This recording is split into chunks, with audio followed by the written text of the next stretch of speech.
Bonjour, êtes-vous prêt à entrer dans le royaume des fées, dans l'univers des ondines, dans la terre avec les gnomes, les lutins? Nous allons aborder l'univers des légendes et je vous souhaite un bon visionnage. Merci.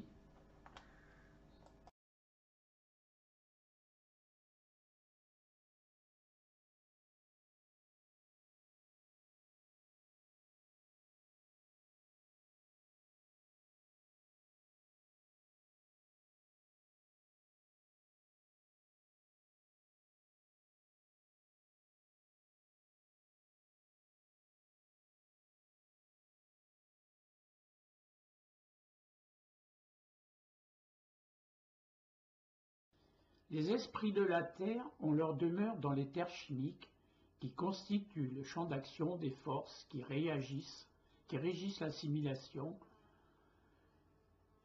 opération par laquelle les divers éléments nutritifs des aliments sont incorporés à la plante, à l'animal et à l'homme, les minéraux n'ayant pas de corps vital propre. Pour le clairvoyant expérimenté, la région éthérique est aussi tangible que l'est, pour le commun des mortels, la région chimique. On y constate que ce que nous appelons forces de la nature sont en fait des entités de haute intelligence qui dirigent les êtres plus élémentaires, dont les esprits de la nature, selon certaines règles destinées à favoriser leur évolution. Les gnomes. En ce sens, les gnomes, ou pygmées, veillent sur tous les trésors, métaux et pierres précieuses cachés dans la terre. Il y a des trésors entassés, surveillés par ces petits êtres, afin que rien ne soit produit avant le temps approprié. Quand les trésors sont déterrés, les pygmées disparaissent, ne laissant derrière eux que des histoires et des mythes sur leur existence et leurs travaux. D'abord dans un pays, puis dans un autre, des mines sont découvertes, mais jamais avant le temps convenu. Jusqu'au moment opportun, tout ce qu'elles contiennent est sous le contrôle et la surveillance du petit peuple. L'origine du mot gnome demeure encore obscure. Quelques personnes en attribuent la paternité à Paracelse, qui l'utilisa pour la première fois dans son traité de Nymphis. D'autres, par contre, suggèrent qu'il dériverait plutôt de Génomus, qui signifie résident de la terre. Quelle que soit sa provenance, sa définition est demeurée inchangée au cours des âges et, que ce soit dans le Talmud, chez les kabbalistes ou les alchimistes, ou encore dans les enseignements prodigués par les différentes assemblées contemporaines des mystères, il désigne soit la totalité des entités éthériques composant les esprits de la Terre, soit le groupe œuvrant spécialement sur la croûte terrestre. Définition que je donne ici afin de faciliter notre étude. Leur corps, tout comme celui des fées, est constitué des particules les plus subtiles de l'éther chimique et ne prend forme que lorsqu'ils sont au repos.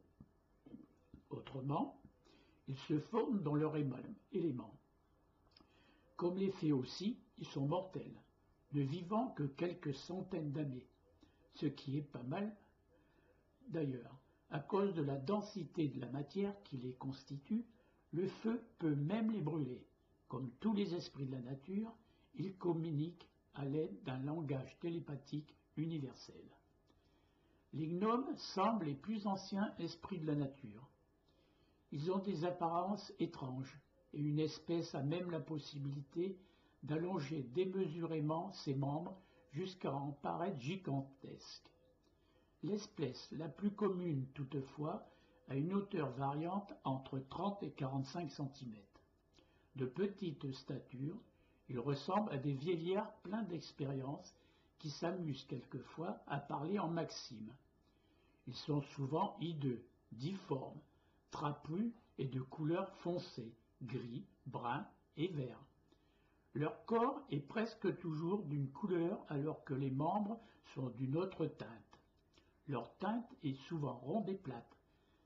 Même si leur apparence ne semble pas très attrayante, il en est des plus horribles qui habitent les profondeurs de la terre et qui sont parfois recouverts de fourrure ou qui empruntent la forme des lézards. Ce sont les plus primitifs, ils ne peuvent pas vraiment être appelés gnomes, on les appelle souvent trolls. Au sens éthérique du toucher, les gnomes ont une consistance dense et épaisse qui fait penser au liège ou à la tourbe. Comme pour les fées, une partie de leurs vêtements est tissée d'éther chimique qui, à cause de son aspect, fait dire aux paysans du Moyen-Âge qu'ils s'habillaient de soie de satin. Et le reste fait partie de leur corps comme la fourrure des animaux.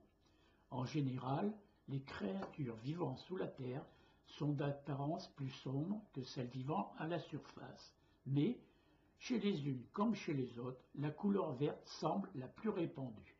Les gnomes sont ingénieux, travailleurs, patients et sont avares de leur richesse qu'ils consentent toutefois à montrer aux hommes qu'ils admirent, tout comme les fées. Il en est d'hostiles à l'humanité, mais la plupart sont timides et doivent être apprivoisés, tout comme les animaux.